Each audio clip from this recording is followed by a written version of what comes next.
Not every legend is a myth. Some are flesh and blood. Some legends walk among us, but they aren't born, they are built. Legends are made from iron and sweat, mind and muscle, blood and vision, and victory. Legends are champions. They grow. They win. They conquer. There's a legend behind every legacy. There's a blueprint behind every legend. I'm Arnold Schwarzenegger. This is my blueprint. Arnold Schwarzenegger, 28 years old, 6'2", 240 pounds. Mr. Olympia for the past 5 years. He is preparing to defend his title this year for the last time. All Mr. Universes from the past 5 years or so come get together in one contest to find out who's the best of all the Mr. Universes. So they created the Mr. Olympia contest, which is then the top contest, and whoever wins that is the top bodybuilder. And you are the top bodybuilder. Right, yeah. I think that everyone knows when they get into training that you're not going to go and become a champion from one day to the next. But the question is, how can they speed up the process?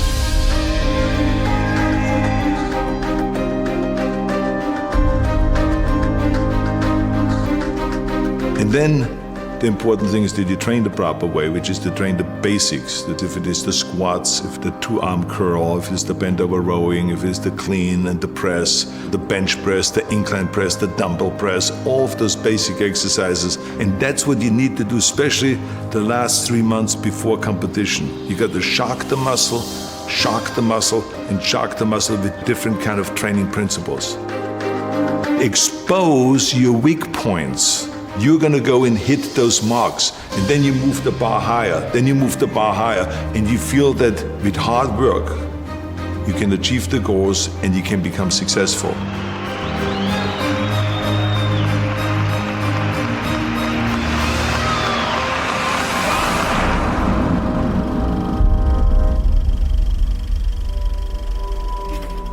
The important thing for people to recognize is that not everyone wants to be a champion. Not everyone has the desire to stand on stage, to stay up there on stage and win Mr. Universe or Mr. America, or the world's best built man and Mr. Olympia and all of those kind of titles. No, but they can apply the same principles. One thing I can tell you, there's major mistakes that are being made today in bodybuilding by not covering those basic exercises, because today when I go into gymnasium, I don't see anymore the kids learning about the cleaning and pressing, or to do the two-arm snatch and to do the upright rowing from the floor up and all of those kind of exercises that are so important to create the traps and to create the lower back. I think that the 3 exercises for chest that I have always done, the first year when I started training and the last year when I was training, is bench press, incline press in different levels.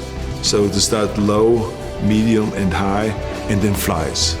I mean, to me, the flies was an exercise that gave me the full pectoral muscle development, because I went all the way out and almost hitting the ground.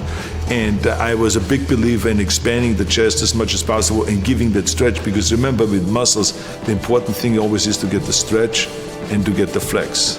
And so to me, that going all the way out with the dumbbells as far as you can to get that stretch, and then to come in and then to have the dumbbells touch and then flex like you're doing the most muscle on top, and then going out again. Those are the kind of exercises to me that were like, you could not replace them with any machine. This was it. One of the main things, of course, in order to create size and to create muscle growth, which will sometimes the body will hit a wall. And what that basically means is that the body is saying, look, I know all your tricks. I know you're gonna start first with bench press.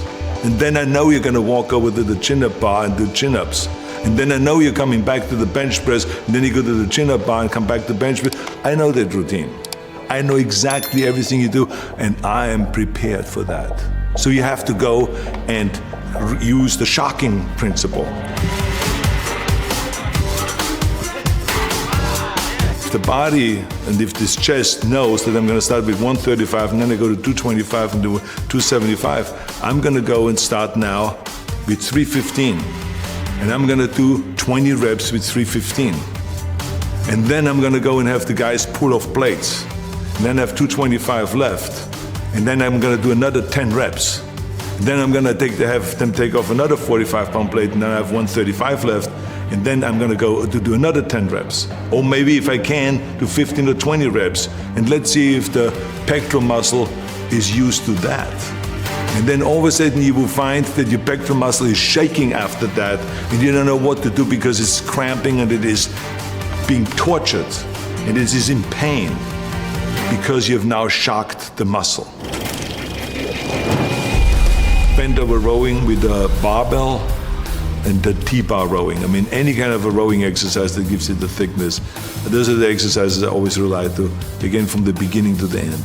There's a lot of bodybuilders that have a kind of a deficiency when it comes to the lower back and to the striation of the lower back, which you only get from stiff-legged deadlifts and from regular deadlift and from bent over rowing and all the stuff without supporting your chest. You got to let your body free and let the lower back hold you up while you're doing the bent over rowing. And we did like off the bench, balancing on the bench up to 315 pounds bent over rowing, because that's what gave you then that strength in the back and gave you the thickness of the back. Because remember, when you train the back, you need the width and you need the thickness. But you need the thickness on the lower part of the back, you need the thickness on the top of the back and the outer back and then the center back. So you got to train and find exercises for all of those different things.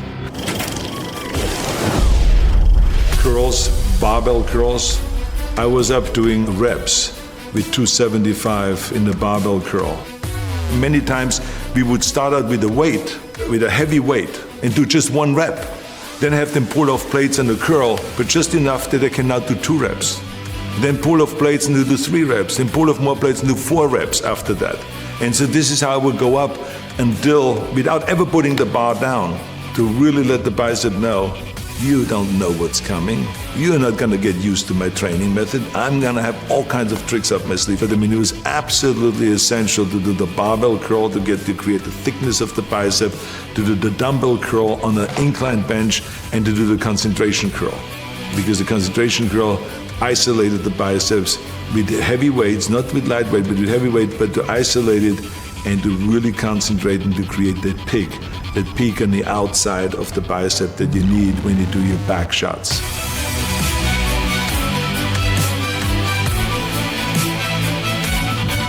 The tricep was narrow bench press, a lot of narrow bench press in the early days, then triceps extensions down, and then overhead tricep extension with one arm and with both arms.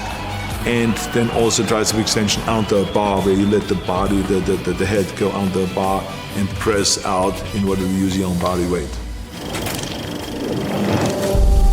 Shoulders, dumbbell presses, barbell presses in the front and in the back. I mean, we always did the rear press behind the neck kind of presses, the military presses, the dumbbell press, which is now called the Arnold press, because there was a certain way that was done in order to really create the stretch of the front delta, to come down with the elbow here, not just to here, but to come all the way down and then to rotate out and go up and to get that full flex. And then lateral raises, and especially bent over lateral raises on a bench.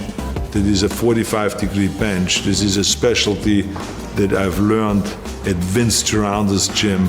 And he had this cutout on the face where you could still breathe, where you don't have to look sideways, but you can breathe. But it is 45 degrees, and to turn your wrist outward like this. And it is a fantastic rear deltoid exercise. We many times went into the gym just as one day a week, where we went to 110-pound dumbbells and we did dumbbell presses. We did 6 reps. That's all I could do, 6 reps. So we picked up the 100 and did another 6 reps. Put them down and took the 90s and did another 6 reps. And then we picked up the 80s and we went all the way down to the 40s. and barely could do 6 reps then with the 40s. But I can tell you that I did not know where to put my arm because my deltoids were screaming. They were in pain. Why? Because I shocked the muscle. Squats is, I think, the most important exercise to create thighs, big thighs. Squats, rear squats, front squats, leg extensions, lunges, stiff-legged deadlifts, or good morning exercise with stiff legs, and a lot of leg curls.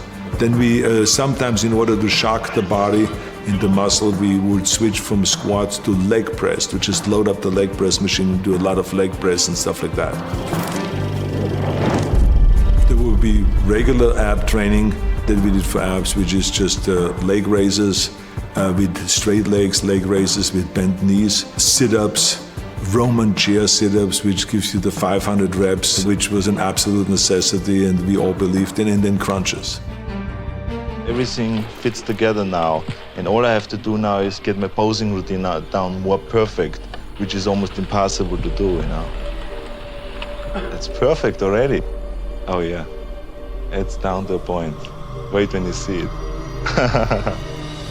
I think the important thing is that you always go all out in every set, and that you really, don't save yourself for the next set, because that's another big mistake that a lot of people make. They say, okay, I'm going to do 20 sets, so I better take it easy in the 3rd and 4th set, and then the 5th set, and then the 10th set, because I still have 10 sets to go. But that's the wrong approach. Each set ought to be going all out. Well, I think the most important thing is that you eat the right way and that you get in the amount of protein that your body needs. And there's always, of course, a debate, how much protein does the body need? I always lived off the formula that for every pound of body weight, I want to get 1 gram of protein. The challenge, of course, is that how do you get this 250 grams into the body and have the body take it all in rather than just letting it go through. I felt like that for me, it worked best when I had 5 meals a day. There's some people that can work with 3 meals. For me, 5 meals was the answer. And the reason is because I never was a big eater. I always felt comfortable with a regular sized steak. If you give me a 10-ounce steak, even in my heyday, I was happy. And to have a little bit of vegetables, so to have some sliced tomatoes on it and then some salad or something like that, I'm fine. In the morning, if you gave me just 3 scrambled eggs with a little bit of bacon and or sausage with some cut in tomatoes and onions, I was fine with that. The only thing is that 2 hours later, after that breakfast, I was hungry. And so when I was sitting there at Santa Monica City College, or I was on a workplace doing construction work, or wherever I was, I would pull out of my bag a little plastic container that had a cup on it that you usually use at the bar to mix things at the bar.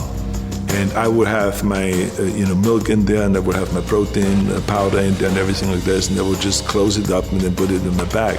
And then I would be sitting in the classroom and I would just pull it out, shake it up like that. Everyone would be looking kind of, what the hell is he doing now? And I would be shaking my protein, then just like a bartender doing all the little tricks, and then I would drink it, close it up and put it away. And that to me was the additional kind of 30 grams of protein that I needed at that time. And then I would be, an hour later going to the gym, and then we'll be working out for 2.5 hours, and then we would go for lunch, and there will be a late lunch, and then we will have again a regular steak, and then 2 hours later after that, I will have another one of those protein drinks. So I would have 2 times a day protein drinks. That in order to get the 250 grams of protein, because as I said, it is absolutely essential that we have enough protein so that you can really experience the muscle growth. But we have to recognize that we will not get all of the nutrients, the vitamins, the minerals, and the proteins, and all of the stuff that the body needs just with regular meals. This is why we have supplements, and that's why they are called supplements, because we are supplementing because we don't get enough from regular meals, no matter how healthy and how good you eat.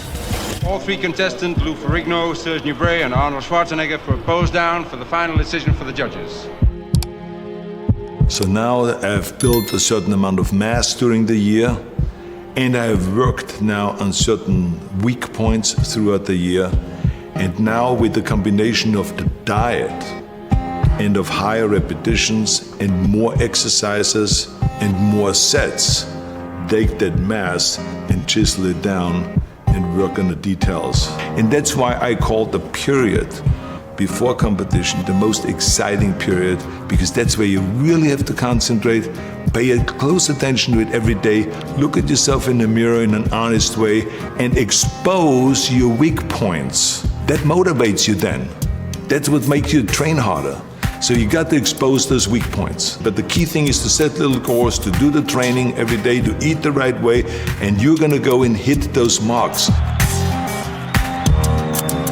Then you move the bar higher, then you move the bar higher. It is really exciting to do that, and you feel that with hard work, you can achieve the goals and you can become successful.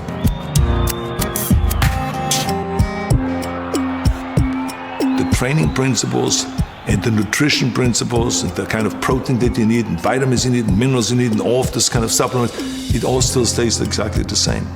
That is the important thing.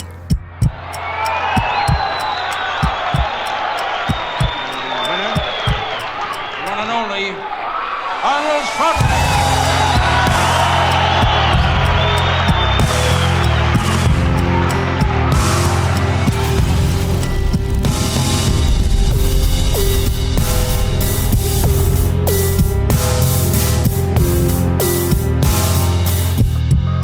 Bodybuilding has been a beautiful experience for me, and I will continue it for the rest of my life. I only stopped competing, but I'm not stopping bodybuilding. It's the greatest sport. Thank you.